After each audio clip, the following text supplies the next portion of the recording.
Hi there. We've obviously seen this kind of thing before, but it really does feel different today. Much more sedate scenes than previously. Gone are the scenes of protesters gluing their hands to roads and pavements. The tactics seem to have changed. Now they're gathering in crowds rather than blocking roads, but there is uncertainty about what may come this weekend.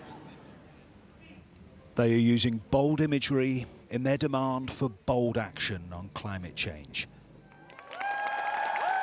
Thousands of demonstrators from scores of environmental groups have been gathering around Parliament at the start of a four-day protest.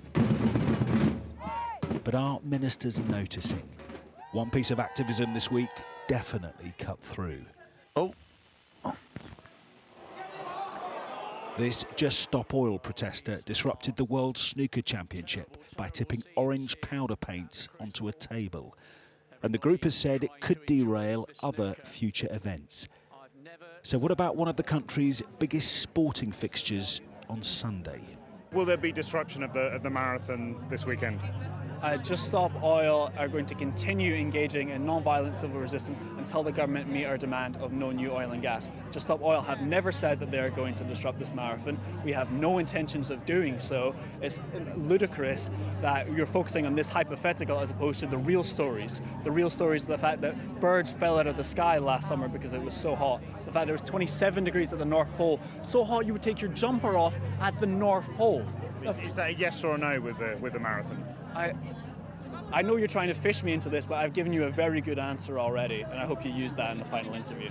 No more coal, no more oil. Today, Transport Secretary Mark Harper vowed to take robust action if activists do disrupt Sunday's event. People have been entitled to protest, but they shouldn't protest by disrupting the lives of other people, particularly the marathon. People will have trained all year for that.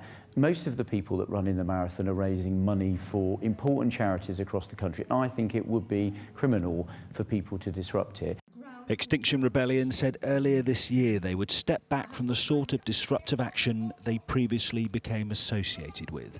Their goal now is to build a wider coalition involving the young and old. I'm a grandmother, and I think that being here today is as important as anything else that you can do. Voting is important, and the young people need to know that voting will count, and at the moment it doesn't look as if it does. This afternoon, two Just Stop Oil protesters who scaled the Dartford Crossing Bridge, causing disruption for around 40 hours, were jailed. One received a 3-year term. The judge said it was to prevent others from copying. Those actions were a world away from the demo here today. 3 more days of protest are promised. Julian Drucker, 5 News.